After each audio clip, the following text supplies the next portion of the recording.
For more than 20 years, Benito Mussolini ruled Italy with a dictatorship that concentrated power, persecuted enemies, and pushed the country into a war with lasting effects.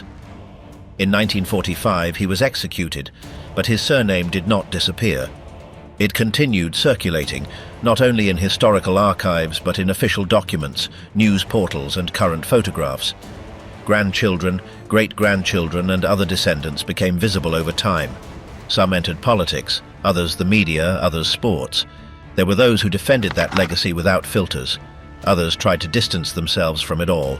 None managed to go unnoticed. The cameras, the elections, the scandals, and social media placed them once again in the spotlight. How do Mussolini's heirs live today?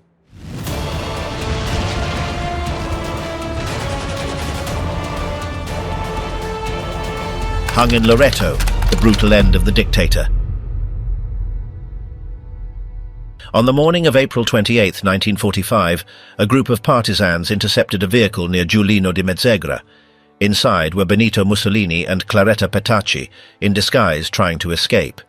They were taken out without a word. A gunshot ended them both. The dictator, who had ruled for decades, lay on the ground. His end was swift, public, and brutal. After the execution, the bodies were loaded onto a truck bound for Milan, the city Mussolini had used as a stage for power. This time he arrived without a uniform, without an escort.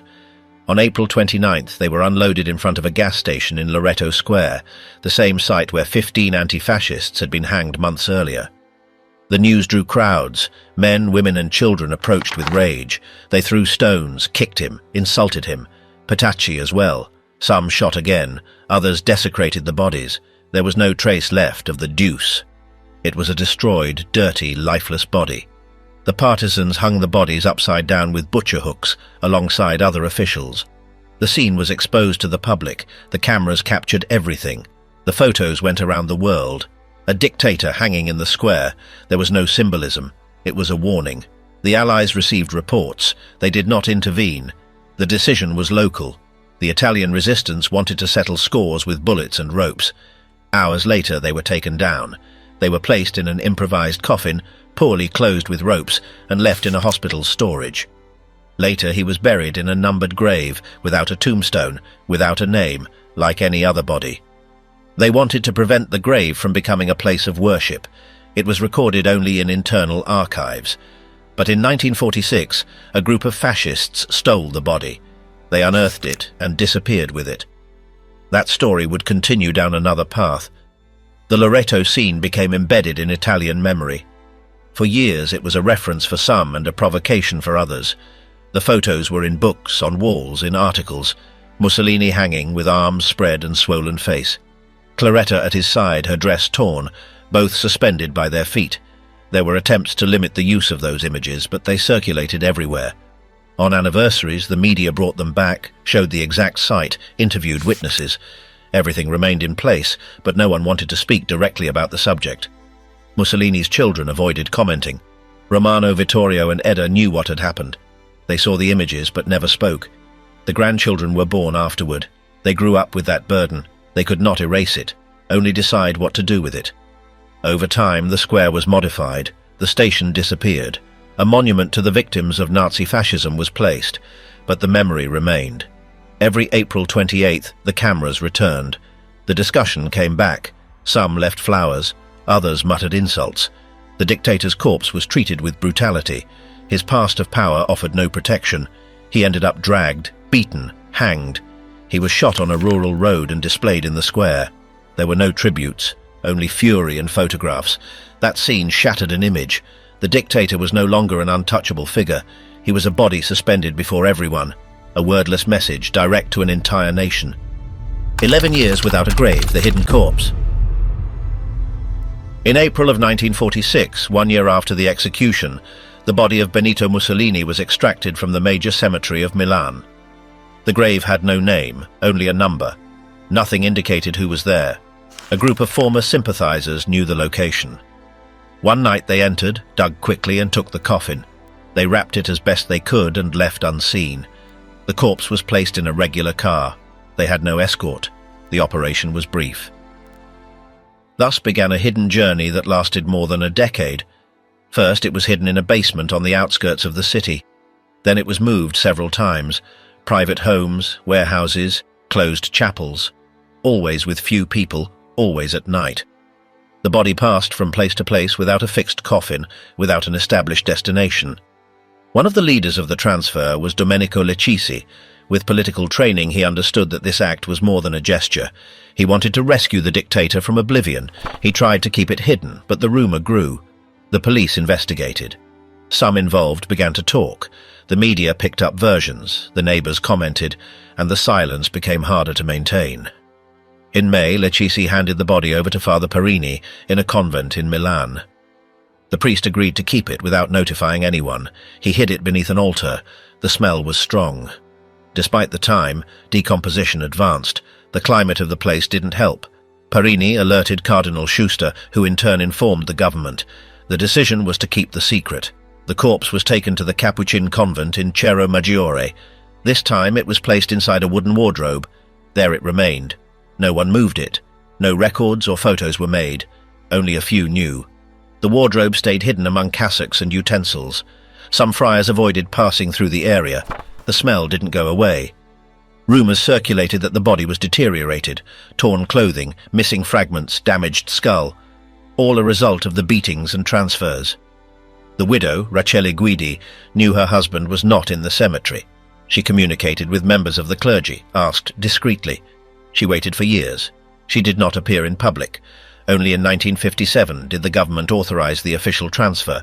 There were meetings. Some ministers wanted to deny it. Others considered it necessary. Finally, they allowed the family to take responsibility. They chose to bury him in Predappio, his hometown. In the cemetery of San Cassiano, a separate crypt was built. No public events, no speeches, no presence of the state. The body was transported in a discreet car, accompanied by clergy and relatives. The coffin was sealed, with no stops. Once in the crypt, they placed a tombstone with his name and dates. Cement, stone, and silence. That same day it was closed. Soon visits began. Former militants, relatives of soldiers, young people from political groups. Some in silence, others with flowers, some with gestures reminiscent of the regime. Every April 28th and July 29th more people arrived. Predappio began to receive entire caravans. Tourism grew. The cemetery maintained its routine. No one organized the events, nor were they stopped. Entry was free. The family did not interfere. Some neighbors protested, others sold souvenirs. Shops began appearing on the streets. T-shirts, flags, busts. The tomb became a constant point of interest. Local governments debated how to handle it. Each new mayor made different decisions. Some restricted access, others allowed everything. There were attempts to close the crypt on certain dates. Regulating visits through a foundation was also proposed. The family maintained its stance. The site should be respected. They argued they sought neither tributes nor provocations, but the visits did not stop. From scandal to seats, the media rise of Alessandra Mussolini. Alessandra Mussolini was born in 1962 in Rome. Her father was a jazz pianist. Her mother had connections to cinema and was the sister of Sophia Loren. She grew up surrounded by music, films and travel, but with a surname that generated tension. She did not ignore it. She sensed it from childhood, in adults' glances, in brief comments, in silences. She studied in private schools. She learned languages. She shared classes with children of diplomats and business people.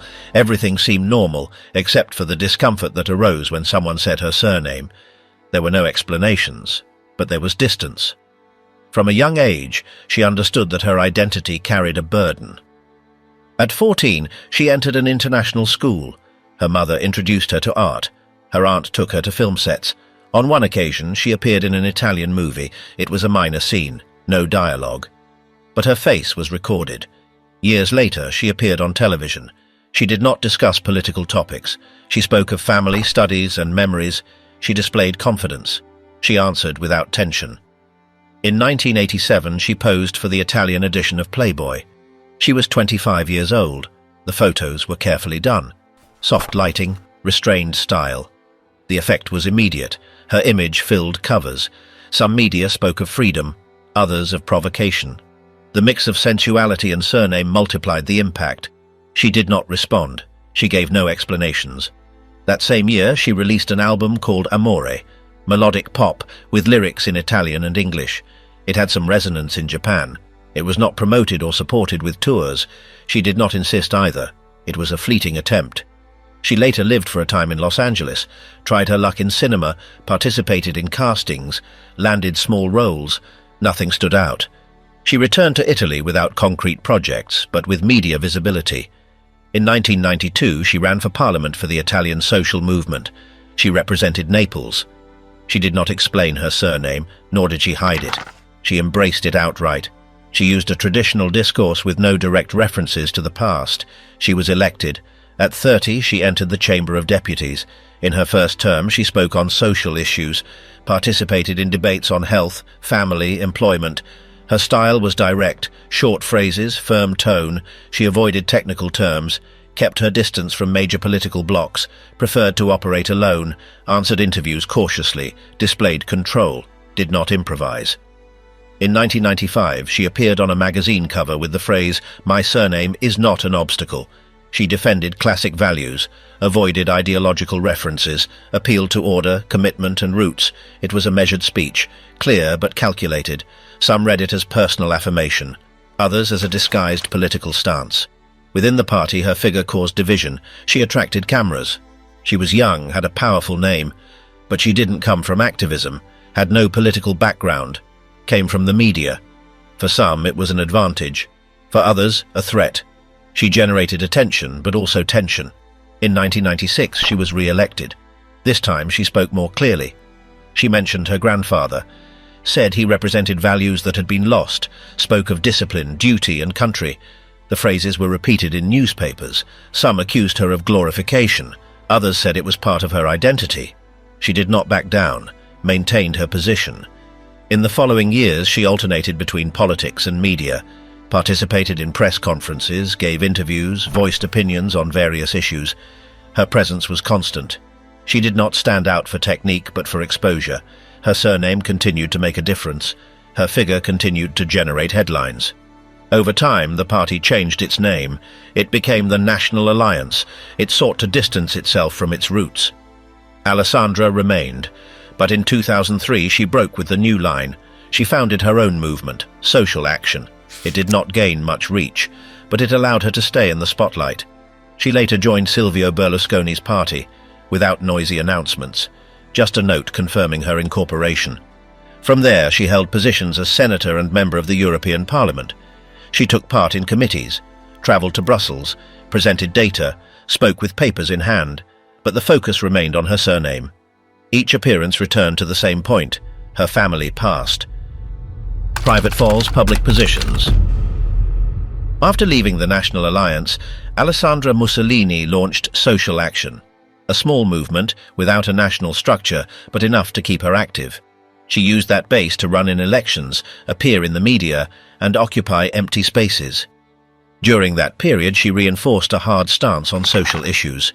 She defended conservative family models, questioned educational changes, and proposed stricter controls. Her discourse was brief, direct, and blunt.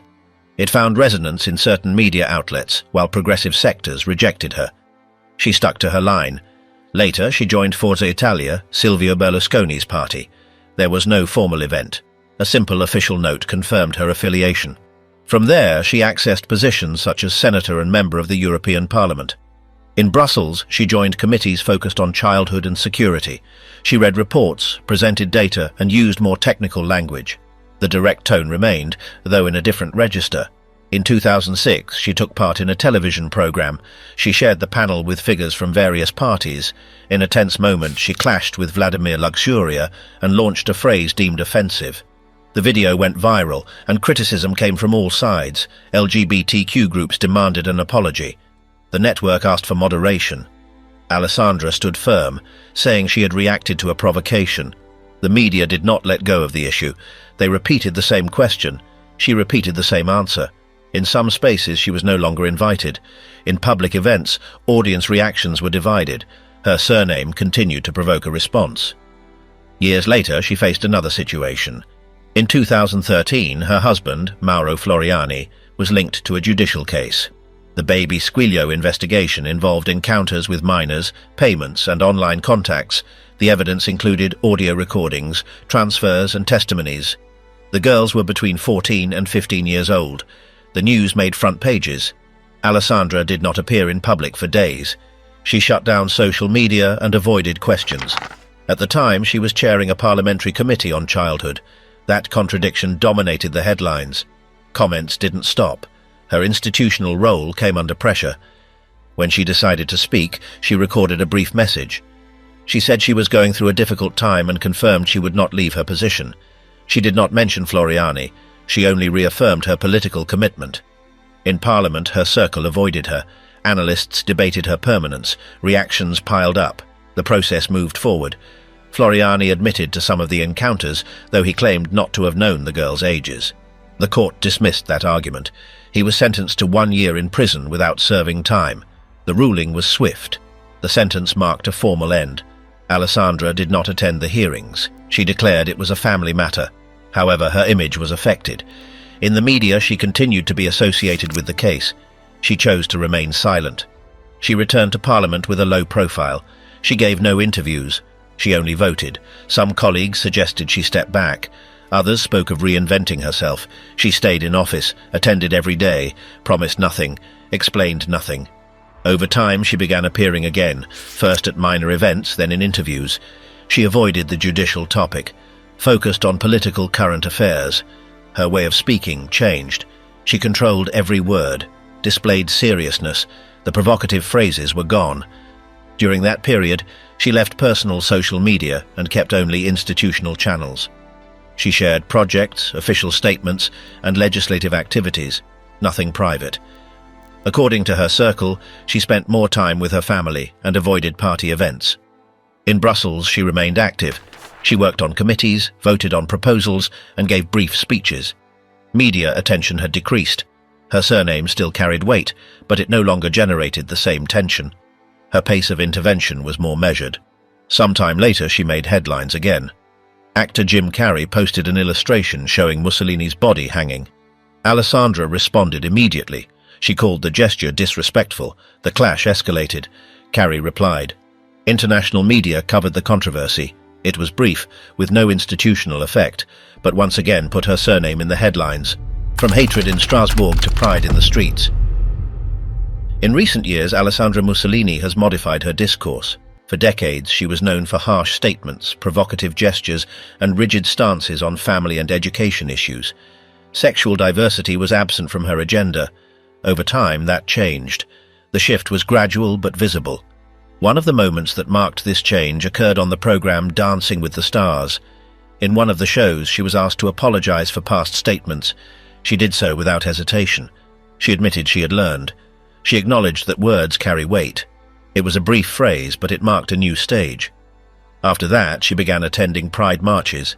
She walked among flags, smiled for the cameras, and shared photos alongside activists. In interviews, she spoke of freedom and respect. She used clear language with no technical jargon. She showed openness in an area she had previously avoided. In the European Parliament, she defended the right of children of same-sex couples to appear on birth certificates. She presented concrete cases, displayed rejected documents, and spoke of affected families.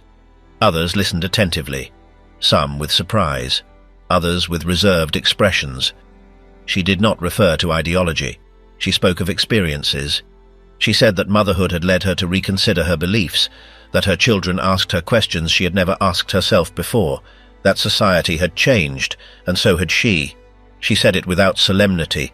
She just explained it. Reactions came quickly. In progressive sectors, some celebrated her shift. Others viewed it with suspicion. In her inner circle, no one commented publicly. Some allies stayed silent.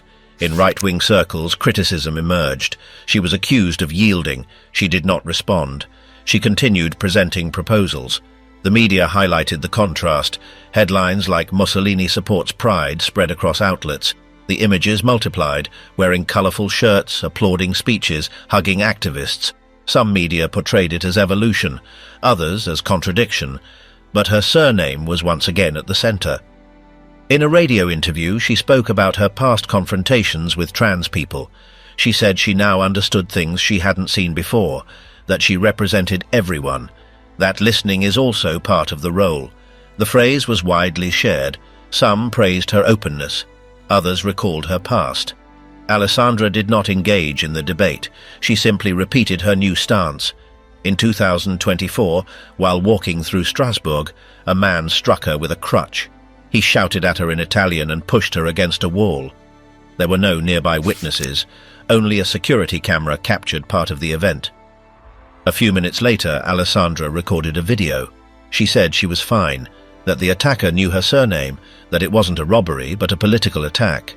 She did not file a formal complaint. Her party did respond. It demanded action from the European Parliament, issued statements and released images. They denounced a growing climate of violence. She gave no further details. She only stated that representatives should be able to walk without fear. The attack generated new reactions. Some downplayed it, others strongly condemned it. The press resumed following her closely. Some articles reviewed her career, others focused on the incident. They showed the video, analyzed her expression. Alessandra was once again in the spotlight, but now from a different angle. In the following days, she received support from all sectors, from the left, the center, civil associations, and LGBT activists. They shared messages of solidarity, recalled her change in stance. She expressed gratitude, but avoided speeches. She only reposted the messages without adding words. In Parliament, she continued her agenda, attended committees, voted on bills, took part in debates. She did not mention what had happened, did not allude to fear. Her inner circle said she preferred to stay active, that she did not want to dramatize. The episode did not alter her path. Her discourse remained consistent, less confrontational, more focused on individual rights. In later meetings, she continued supporting diversity-related issues. She signed declarations, maintained contact with organizations. She did so without symbolism, through concrete actions. Some groups did not forget her past. They said a recent change does not erase everything before. Alessandra did not try to convince anyone. She simply stated she was doing what she believed was right. That time moves forward, and so does she. The grandson who just wants to play while everyone watches his surname. Romano Floriani Mussolini was born in Rome in 2003. His mother, Alessandra, was a politician. His father, Mauro Floriani, worked in the military sphere. From a young age, he showed interest in sports. At home, the conversations revolved around training, school, and matches. The surname was present, but no one mentioned it. He began playing football at local academies. He had speed, discipline, and consistency. His coaches said he delivered what was asked of him. He didn't stand out, he just trained. On the pitch, he didn't make gestures or strike poses. He looked like any other player. But on the team sheet, his full name appeared, and that was enough to draw attention. At 16, Lazio signed him. The club had a long history and a fan base known for political expressions. Old symbols appeared in the stands. Some chants evoked the regime. Romano entered as a youth player, no speeches, just boots and a jersey. In the early months, his name appeared more in the press than on the pitch. Media introduced him as Mussolini's great-grandson. They showed pictures of him in training, interviewed teammates. He didn't speak, he didn't respond. He kept his account private. He posted football images without captions. In one of his first official call-ups, his name appeared on the stadium screen. Some applauded. Others shouted. Some chanted his surname. Others raised their arms. Cameras captured the gestures. The videos circulated. Sports associations reacted. Lazio stated that football should remain separate from politics. But the echo was already there. Romano stayed with the team, moved up to the under-23 squad, sometimes trained with the seniors, sometimes played in minor tournaments. He wasn't a star, but he delivered. He had technique, read the game well, marked with discipline. Coaches valued his seriousness, said he didn't cause problems, that he followed the plan. In 2021, he was loaned to Juve Stabia in Serie C. There, he had more minutes. In one match, he scored his first professional goal, a low-angled shot. He ran to celebrate with a teammate. But when the stadium speaker said his surname, part of the crowd responded with political chants. They weren't cheers, they were slogans. The images made the news. Once again, the surname overshadowed the game. The federation opened an investigation. The club stated it did not endorse those actions, that the chants came from a small group. No sanctions followed, but the incident was recorded. Romano didn't comment, nor did his inner circle. He returned to training as usual, in silence. In some matches he used only the surname Floriani, in others his full name. Sometimes the club decided, sometimes he did. In interviews he said he wanted to earn his place, that the ball had no memory, that what mattered was performance on the field. The debates didn't stop. On sports forums some defended him, others claimed he benefited from the exposure. On social media his goal sparked all kinds of comments. The game was pushed aside, the surname dominated the conversation. In the locker room he was just another player. Teammates called him by his name or a nickname. In training, politics wasn't mentioned, just tactics and schedules. In that language, Romano was a reliable defender, nothing more. After his stint at Juve Stabia, he returned to Lazio. He moved between the under-23 team and the first squad. His progress was slow but steady. In recent interviews, he stated he had no interest in politics, that he didn't attend family events, that he preferred to focus on his career. On social media, he kept a low profile. He posted pictures of training sessions and travels, no captions, no reactions. Some fans supported him, others attacked him. He didn't respond. He stuck to his routine. The press searched for a narrative. Some portrayed him as someone breaking from his origin, others as someone who represented it. No version prevailed. Romano didn't play along. He didn't give sound bites. He avoided controversy. His answer was on the field. Rachele Mussolini, the most voted without saying a word. Rachele Mussolini was born in Rome in the 1970s. Her father was a jazz pianist. Her mother came from the entertainment world. At home, the talk was about music, concerts and tours. The surname hung by the door, appeared in notebooks, showed up on every form. No one offered explanations. The burden came on its own. At school, teachers hesitated when reading the roll. Classmates made comments. Adults looked on with suspicion. Her father used pseudonyms on stage. He played, composed, and focused on the piano.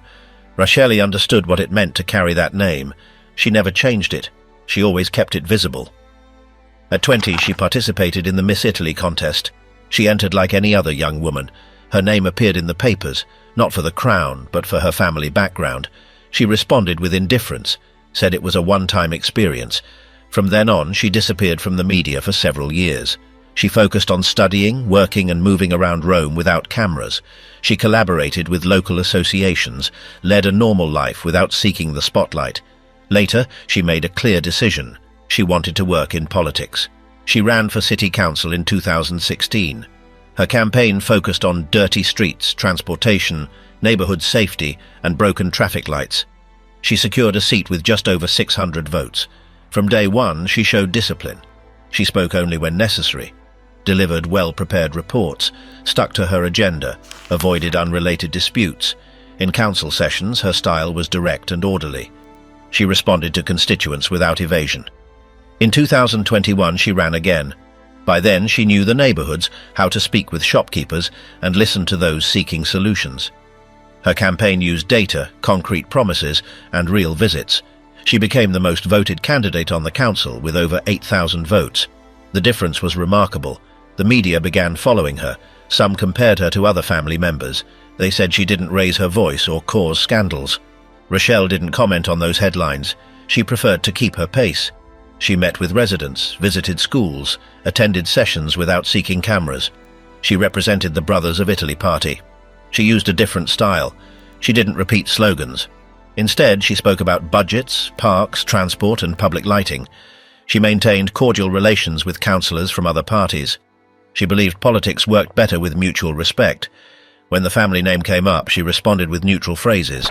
She said her work was in the present, that the past was already in books, and that today's priorities were out in the streets. She mentioned her father as a man who preferred to stay silent and away from symbols. She did not take part in commemorations. She didn't use regime imagery. She didn't display flags or quote the past. Some far-right groups were disappointed. Rather than respond, she focused on council duties. She continued meeting with associations and solving practical issues. Her style drew support from other sectors. Some saw her as a calm, hard-working figure. Her name began appearing in polls, but without shouting or gestures. She showed results, maintained presence. Her circle said she preferred to speak less and do more. Some analysts believed her rise was part of the party's strategy. They said her surname helped attract nostalgic voters. Rachele said her votes came from neighborhoods, door-to-door visits, and daily contact with people. On social media, her evolution was clear. At first, radical accounts followed her. Over time, that audience changed. Her posts showed walkthroughs, meetings, management assessments. She didn't post grand statements or try to provoke. She just showed what she did each week. Within the party, she set her own tone. She didn't repeat formulas. She said governing required a different way of speaking. She listened carefully to residents and responded plainly. When asked about higher office, she said the city still approached certain surnames with caution. On social issues, she showed openness. She spoke of affection as the basis for any family. She supported individual rights and defended human dignity. She maintained a clear stance without using labels. She showed respect without climbing onto loud platforms. About Giorgia Meloni, she acknowledged her strength but emphasized differences. She said leadership is also measured in balance and tone. Instead of fueling fierce debates, she preferred to contribute through management, through concrete action, through what is visible on the street. Caio Mussolini, from submarines to the ballot without looking back. Caio Giulio Cesare Mussolini was born in Buenos Aires in 1968. His mother was Argentine. His father belonged to Benito Mussolini's direct lineage. In the early years, the family lived in Venezuela. Their environment blended Italian roots with Latin American habits. 2 languages were spoken at home. Newspapers from Caracas and Europe arrived regularly. The surname had an impact, though it was never discussed. From a young age, he showed interest in technical subjects.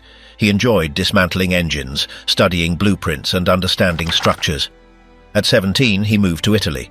He chose the military path. He trained at naval academies. He became a submarine officer.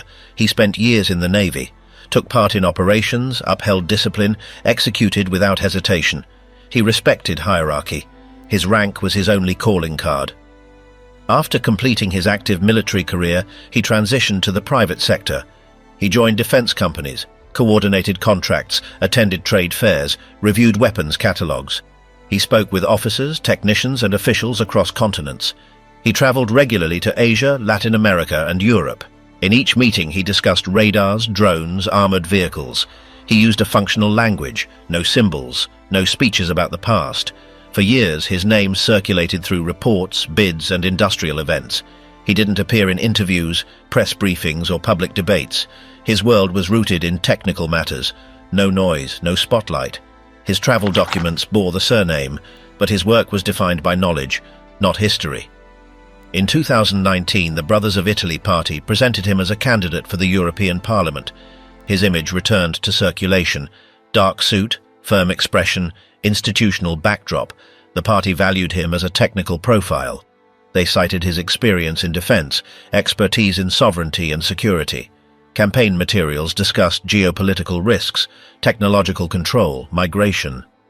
His launch video was filmed in front of the Palazzo della Civiltà Italiana, a building linked to the regime's architecture. Caio spoke without raising his voice. He said he understood global threats, that he had experience and was prepared. He didn't use historical phrases. He presented data, talked about arms trafficking, industrial dependency, energy vulnerability. During the campaign, his message remained consistent. He repeated that his surname was the one he was born with. He didn't use it as a shield or a brand. He responded firmly. Didn't provoke, didn't attend commemorations. He simply proposed measures based on technical expertise. His discourse relied on numbers, examples, documents.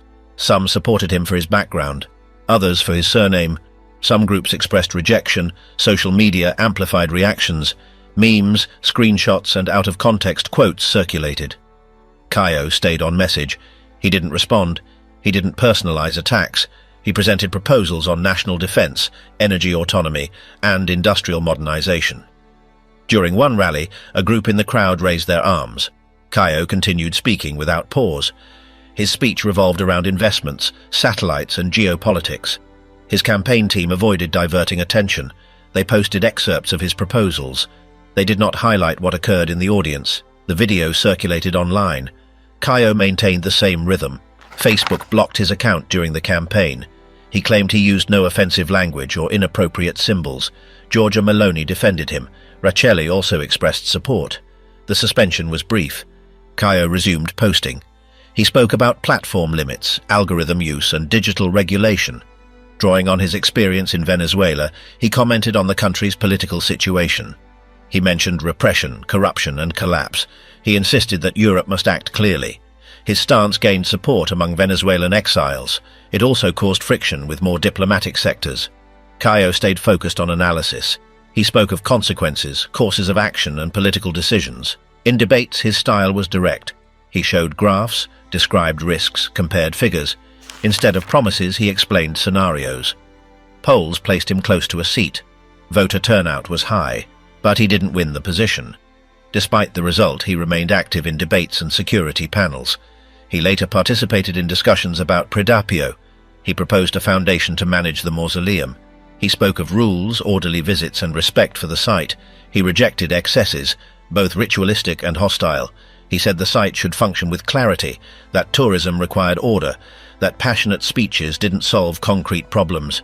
He criticized the mayor of Predappio for calling the town shameful. He replied that a municipality couldn't live off the past and reject it at the same time. He called for coherence, proposed simple actions, controlled entry, proper security, and informative messages. To this day, Caio remains involved in defense and industrial sovereignty debates. He speaks at conferences, writes columns, and advises projects. His surname appears on every invitation. He prefers to stay focused on technical content. He doesn't mention historical figures, doesn't build on nostalgia. He lays out diagnoses, scenarios, and possible solutions. Predappio, the town that lives off a dead man. Predappio is a town in northern Italy, with low houses, stone streets, and a slow rhythm. Benito Mussolini was born there in 1883. He was also buried there after his execution. The tomb is located in the San Cassiano cemetery and has become one of the most visited places in the country. Some people arrive in silence. Others bring flags, salutes, photos, and chants. Each visitor has their own reason for being there. The crypt is in a side chapel. The entrance is simple: an iron door, a white headstone, fresh flowers, and a few photographs. There is no visible security or guides. Anyone can enter while the cemetery remains open. Inside the premises, cameras and phones capture every detail. Everything is recorded by those who come with personal, political, or merely curious motives. Each year, 2 dates increase the flow: April 28th and July 29th. One marks the anniversary of his death, the other of his birth. On those days, Predappio fills with buses, motorcycles, caravans, and organized groups. Many come from other parts of Italy, some from abroad. They walk through the town centre, visit shops, take pictures, and march to the tomb. Some chant old hymns or raise their arms. Others watch silently. Cameras are always close. Local shops adapt their displays for these visits. They sell busts, flags, calendars, books, t-shirts, and watches. There are also caps, keychains, and objects with direct references to the regime. Some businesses live almost entirely off these sales. Others take advantage without making it obvious. During those days, restaurants fill up and commercial activity increases. For many locals, political tourism sustains the local economy. Various mayors have tried measures to manage the impact. Some left the crypt open like any other grave. Others tried to restrict access on the most sensitive days. There was talk of creating a visitor registry or limiting the sale of certain products. None of the measures lasted. Each new administration changes its approach. Meanwhile, visits continue and the scene repeats with little variation. The current mayor stated that Predappio cannot continue to rely on a single symbol. He called for economic diversification and offered a new image for the town. He said an identity based on such a heavily charged past could not be sustained. His message generated immediate reactions. Several shopkeepers expressed disagreement. Other residents supported him. The debate once again divided local opinion, as it has many times before. The dictator's family intervenes in certain aspects of the mausoleum. Rachele Mussolini supports keeping it open but calls for respect. Caio proposes a foundation to manage visits and prevent excesses. They do not seek to exalt Mussolini's figure or turn him into a martyr. Their focus is on organizing access and reducing provocative acts. They say the site is part of history and should be managed with seriousness. Regional authorities avoid getting involved. They prefer the municipality to make decisions. They argue that external intervention could increase tensions. Some believe leaving everything in local hands avoids greater conflicts. Others think the lack of regulation prolongs the same problems year after year. In practice, the flow remains unchanged. The crypt stays open, visitors arrive, and the discussions are renewed. The media cover the anniversaries with images of visitors, interviews with locals, and scenes inside the cemetery. Some reports highlight the economic importance of tourism. Others focus on the most extreme expressions. Photos of salutes and flags appear in the international press. Promises of change are repeated, but so are the images. Among the residents, opinions are divided. Some believe political tourism harms the town's reputation. Others see it as a legitimate source of income. Conversations about the topic are common in cafes, markets, squares, and family gatherings. Everyone knows who comes each year. Everyone knows who visits out of devotion and who out of curiosity. In local schools, the topic is not officially addressed. Students understand the site's significance, but do not visit it with their teachers. Educational authorities recommend addressing history through books, not direct experience. Even so, young people hear the chants, see the flags, and know what happens every April and every July. Sometimes parallel cultural events have been organized, talks, exhibitions, presentations, but the audience has never been the same as that of the cemetery. Visitors walk past, they enter the site, leave their items, and return to the shops. The alternative events remain in the background. Attempts to control shop content have not progressed. A national proposal was presented to ban the sale of symbols linked to fascism. It did not succeed. Shops remained open. The items stayed on the shelves. Predappio lives with two realities, one everyday and one symbolic. Between bakeries and schools, busts, photos and T-shirts coexist. The tomb has no guides, anthems or speeches, but the name on the stone continues to draw footsteps, cameras, sales and debates. Every day it remains visible, history is rewritten in the town's streets. The dictator turned logo. The Mussolini surname no longer lives confined to history books. Today it appears on T-shirts sold online, in short videos circulating on TikTok, and in animated filters on Instagram. Those who display it usually have no political interest. They simply use it as part of their everyday content. It sounds strong, is easy to write, and provokes immediate reaction. Amid millions of posts, it acts like a magnet. TikTok is full of clips crafted from fragments of old speeches, mixed with popular songs and flashy visual effects.